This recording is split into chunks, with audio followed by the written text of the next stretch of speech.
A level is good when it has some semblance of consistency and has some sort of balancing that makes it so that it's fun, that like you can get more semi-often, and when you do, you actually have a chance because the ending isn't impossible.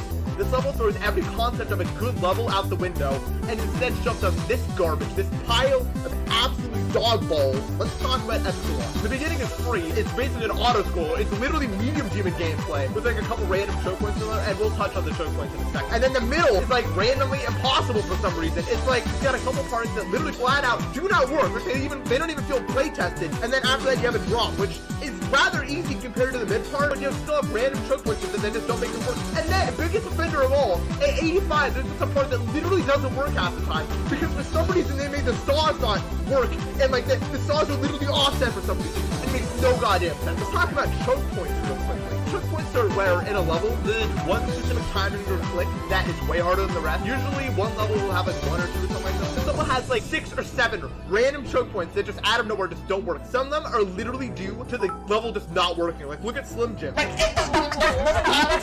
Straight line. Why would you even make that in the first place expecting that to work at all? The fact that that was even included, if I literally fell on my head right now and like didn't even know what Genie was, I still probably wouldn't make a moving object transition into a straight block. That is so moronic. I can't even begin to express how upset that makes me. There's like 5 different ways that it can work, and you have to straight fly different every single time according to how it works. Not only that, there's a blind transition, which is stuff you usually see in dumb EJ demons that are like in the comment section. It says like, why is there a blind transition? But for some reason they put it in an extreme demon. Why would you keep that in at all? Why would you keep a blind transition in the level? And of course I already touched on this, but 85 literally doesn't work because the saws are offset, and the saws are offset in a transition where you enter through a ship into a cube, and the cubes aren't even normalized before you go into the thing. Oh yeah, let's talk about Binox part real quickly while we're talking about blind transitions. Literally 5 timings in Binox are blind. You can't tell what to do. You just have to hope that it works out for you. And then we can talk about freaking Eggnog part real quickly. Why is there straight fly? Why is there straight fly with bushes that you enter through a weird like cube upside down thing? Thank God I'm 240 hertz, otherwise it literally wouldn't work. Randomly impossible. And not only that, playing this level literally feels like torture. There's nothing for the first 45%. It is the most boring,